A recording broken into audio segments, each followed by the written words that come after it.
మన శరీరం ఒక అద్భుతమైన యంత్రం లాంటిది. ఏదైనా సమస్య రాబోతున్నప్పుడు ముందుగానే కొన్ని హెచ్చరిక సంకేతాలు ఇస్తుంది. వాటిని గమనిస్తే పెద్ద సమస్యలను నివారించుకోవచ్చు. ఇప్పుడు అలాంటి ముఖ్యమైన సంకేతాల గురించి తెలుసుకుందాం. మొదటిగా తరచుగా ఆవలించటం. రక్తంలో ఆక్సిజన్ తక్కువగా ఉన్నట్లు సూచిస్తుంది. ఆవలించటం సాధారణంగా అలసట లేదా నిద్రలేమి వల్ల వస్తుంది. కానీ రోజుకు ఎన్నోసార్లు ఆవలించటం జరిగితే శరీరానికి తగినంత ఆక్సిజన్ అందకపోవచ్చు. ఇది ఊపిరితిత్తుల సమస్యలు, రక్తహీనత లేదా గుండెకు సంబంధించిన సమస్యల సూచన కావచ్చు. రెండవదిగా చెడు శ్వాస. జీర్ణ సమస్యలు లేదా గట్ సమస్యల సంకేతం. దంత పరిశుభ్రత బాగోలేకపోయినా చెడు శ్వాస వస్తుంది.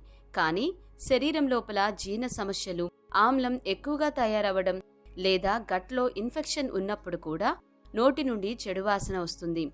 ఇది కేవలం నోటి సమస్య మాత్రమే కాదు, లోపలి జీర్ణ వ్యవస్థలో ఏదో సమస్య ఉందని సూచిస్తుంది.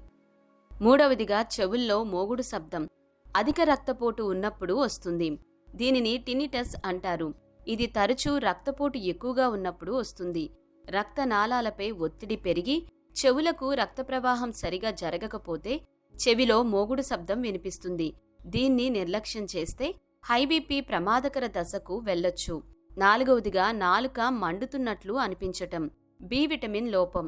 విటమిన్ బి12 లేదా ఇతర బి విటమిన్లు తక్కువైతే నరాలు సరిగా పనిచేయవు. దాంతో నాలుక మీద కాలుతున్నట్లుగా మంటగా అనిపిస్తుంది. దీనిని బర్నింగ్ మౌత్ సిండ్రోమ్ అని కూడా అంటారు.